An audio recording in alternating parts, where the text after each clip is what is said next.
Hello दोस्तों, good morning. आज हम लोग पढ़ेंगे केमिस्ट्री का पहला चैप्टर क्लास 9th का मैटर के बारे में हम लोग पढ़ेंगे। उसमें देखेंगे मैटर की प्रॉपर्टी क्या है और मैटर क्या होता है, मैटर कितने प्रकार का होता है, मैटर किससे मिल के बना होता है।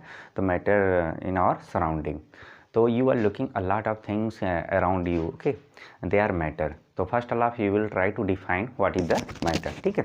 तो मैटर क्या होता है, इसको हम लोग फर्स्ट ऑफ क्या करेंगे, डिफाइन करेंगे। तो you will tell that those things which have mass and occupy space are called as matter।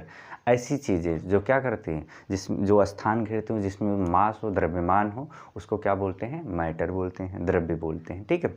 तो you will tell that those things which contain or which have mass and occupy space are called as matter। Suppose that if we talk about this, okay, this is also matter। Why? Because it is occupying here space and it have some mass, that's why this is known as matter। If we talk about its types, how many types of the matter, ठीक है। तो generally class 9th में you have to study here 3 types of the matter। कितने type के matter आप पढ़ेंगे, 3 types। So before we study the types of the matter, we will try to know what is the property of the matter and from which particles matter are made up। तो matter किससे मिलकर बना होता है, matter छोटे छोटे particles से मिलकर बना होता है। और जिन पार्टिकल्स मिलकर बना है, जैसे ये ठीक है, ये आप देख रहे हैं, ठीक है, यहाँ कुछ चीज़ें हैं, तो और एक पार्टिकल्स मिलके बना है, ठीक है, पार्टिकल्स मिलके बना है। और ये पार्टिकल्स छोटे छोटे पार्टिकल्स होते हैं और इन पार्टिकल्स के बीच में स्पेस होता है। इस स्पेस को बोलते हैं इंटरमॉलिक्यूलर स्पेस बोलते हैं, ठीक है। और यहाँ पे एक अट्रैक्शन फोर्स काम करता है, ठीक है। तो और इसी स्पेस को इंटरमॉलिक्यूलर स्पेस बोलते हैं। यहाँ पे एक पार्टिकल दूसरे पार्टिकल के बीच में क्या करता है, अट्रैक्शन फोर्स काम करता है, ठीक है। और पार्टिकल जो रहते हैं मैटर के, हमेशा कंटिन्यूअस मोशन में रहते हैं जनरली। जैसे आपको दिखेगा नहीं, जैसे इसके पार्टिकल्स क्या होंगे, हमेशा वाइब्रेट कर रहे होंगे, ठीक है, सॉलिड है तो लेकिन आपको महसूस नहीं होगा, you can't feel it, okay. तो ये हो गया थोड़ी सी प्रॉपर्टी के बारे में हम लोग जान गए कि जो मैटर हमारा है पार्टिकल से बना है। अब हम लोग बात करते हैं इसके टाइप्स की, ठीक है। तो जनरली देखिए कितने टाइप होते हैं, 3 टाइप्स के होते हैं। पहला, हाँ बोलो क्या, solid, very good, solid state हो गया। मैटर मैटर के कितने स्टेट हैं, तो यहाँ पे आपको 3 स्टेट पढ़ना है क्लास 9th में। सॉलिड स्टेट हो गया, लिक्विड हो गया एंड गैसियस स्टेट हो गया। कौन कौन सा हो गया, सॉलिड स्टेट, लिक्विड स्टेट और गैसियस स्टेट, ये 3 स्टेट हो गए, ठीक है। और first of you will talk about the solid state. तो what is the solid state, those state of the matter in which matter have definite shape and size, volume are called as solid state। Like as if we talk about this whiteboard, its shape and size are definite, okay, and volume is also definite, that's why this is solid। And look, I am taking another example here, like as this, okay। So if we talk about the liquid, then the liquid it is in liquid state, but if we talk about the bottle, okay, this is the solid। तो solid क्या होता है, solid में definite होती हैं, क्या क्या definite होता है, शेप, साइज, ये सब चीज़ें डिफिनिट होता है, ठीक है। और यहाँ पे देखिए तो ये सॉलिड हो जाएगा जिसकी शेप और साइज और वॉल्यूम, ये सब तीनों चीज़ें क्या होगा, डिफिनिट होगा।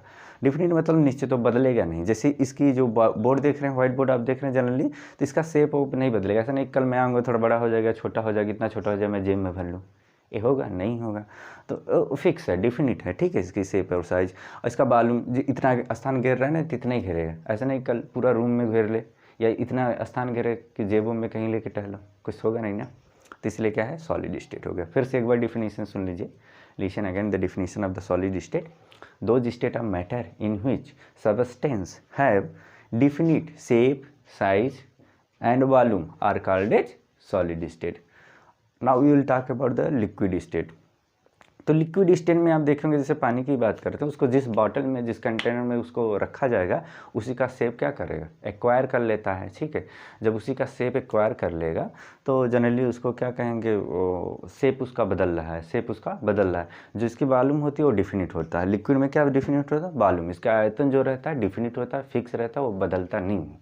लेकिन इसका शेप और साइज़ क्या रहता है, चेंज होता है। थाली में रखे कुछ और हो गया, ग्लास में डाले उसके शेप का हो गया, तो ये चेंज हो रहा है। और मास इसका डिफिनिट होता है, दो चीज़ इसका डिफिनिट होता है लिक्विड का, volume and mass. Volume and mass मतलब आयतन और द्रव्यमान, दो चीज़ें इसकी क्या रहती है, निश्चित रहता है, ये बदलता नहीं। शेप और साइज़ क्या रहता है, बदलता रहता है। तो you will tell what is the definition of the liquid state.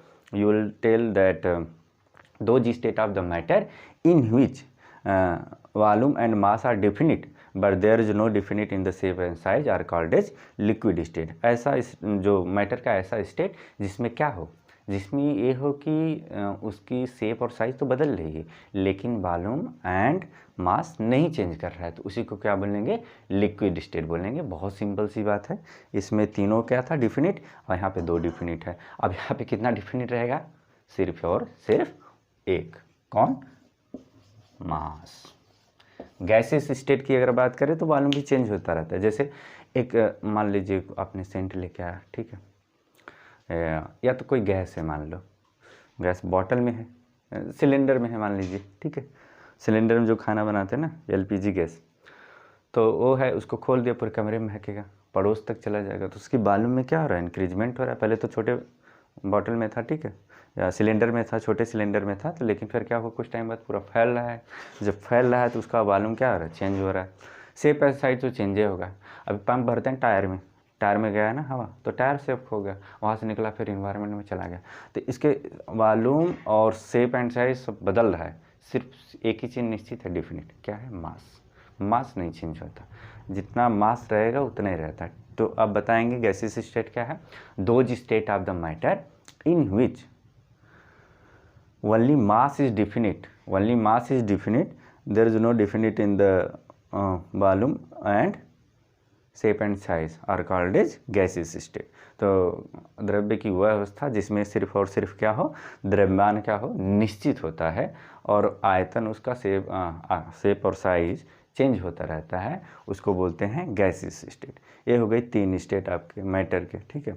जो मैटर का स्टेट है, तीन स्टेट हमने पढ़ लिया, solid state, liquid state, gases state. चलो इसका एग्जांपल देखते हैं।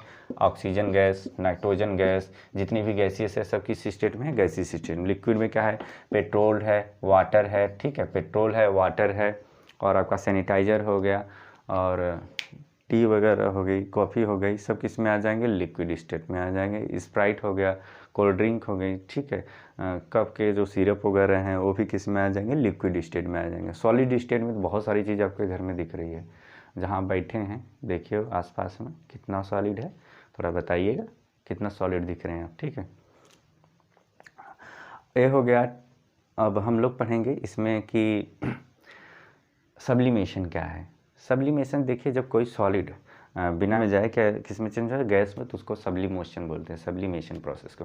जैसे कपूर होता है ना, उसको तावे पर रख दो, गर्म हो जाए, गर्म करके लिक्विड में नहीं चेंज होगा, डायरेक्ट किस में चेंज हो जाएगा, गैस में, तो इसी को बोलेंगे सब्लिमेशन, ठीक है। अगर उसमें घी रख दो तो लिक्विड में चेंज होगा, तब गैस में कहीं थोड़ा वेपर वगैरह जो भी रहेगा बनेगा, लेकिन उसके पहले नहीं बनेगा।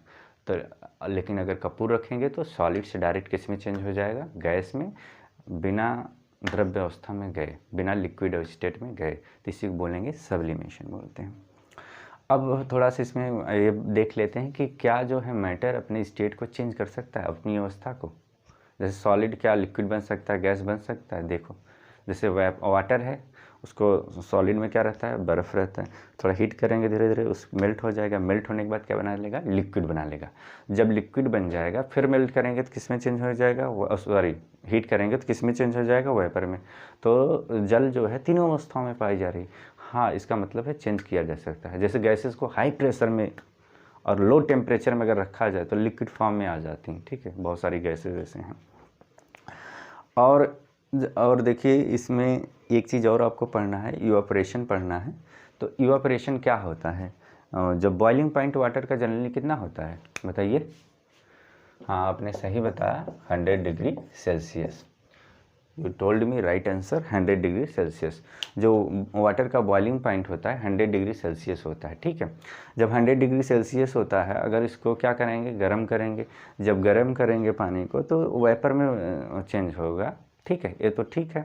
लेकिन अगर 100 डिग्री सेल्सियस के बिलो, 100 डिग्री सेल्सियस के बिलो क्या हो रहा है, अगर वाटर में चेंज हो रहा है, ठीक है। 100 डिग्री सेल्सियस के अगर बिलो जो है वाटर किस में चेंज हो रहा है, वेपर में। 100 डिग्री सेल्सियस के नीचे अगर वाटर वेपर में चेंज हो रहा है, इसी बोलते हैं इवापोरेशन बोलते हैं। जैसे आप कपड़ा धो के डाल दिए, कपड़ा धो के जब धूप में डाल देते हैं ना, तो धूप की वजह से थोड़ा वेपर बन के क्या होता है, सूख जाता है, ठीक है।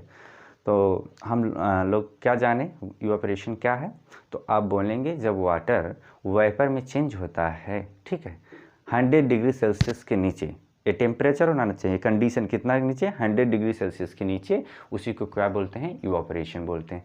अब कौन कौन से फैक्टर इन्फ्लुएंस करते हैं इवापोरेशन को, ये देख लेते हैं। जैसे आप कपड़ा धो के डाल दिए, तो कपड़ा धो के डाल दिया, हवा खूब तेज़ चल रही है, तो कपड़ा जल्दी सूखेगा, या ऐसी जगह डाल दिए जहाँ हवा ही नहीं लग रहा है, ठीक है।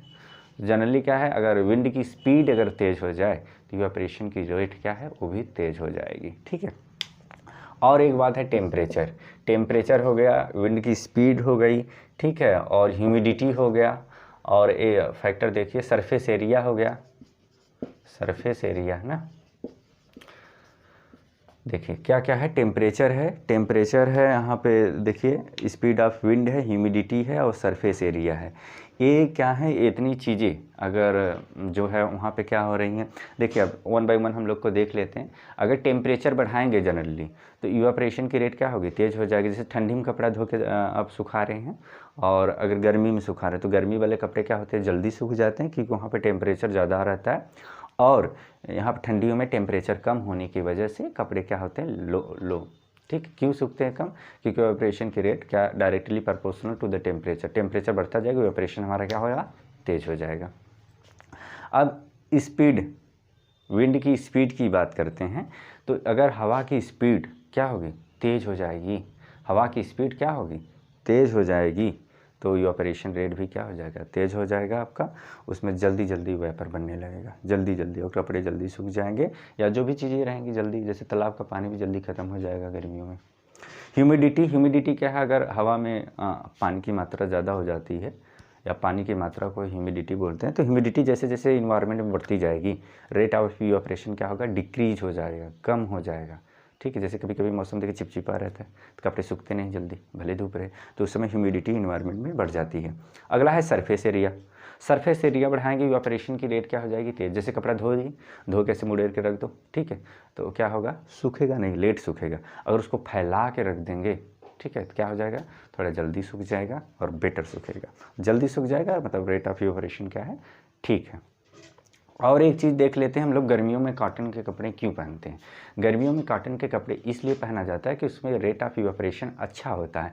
जब रेट ऑफ इवापोरेशन होता रहेगा तो बॉडी से क्या होगी, गर्मी जाएगी वाटर में, वाटर के मालिक्यूल्स धीरे धीरे वेपर में चेंज होते रहेंगे, और हमको क्या फील होगा, ठंडा फील होगा, ठीक।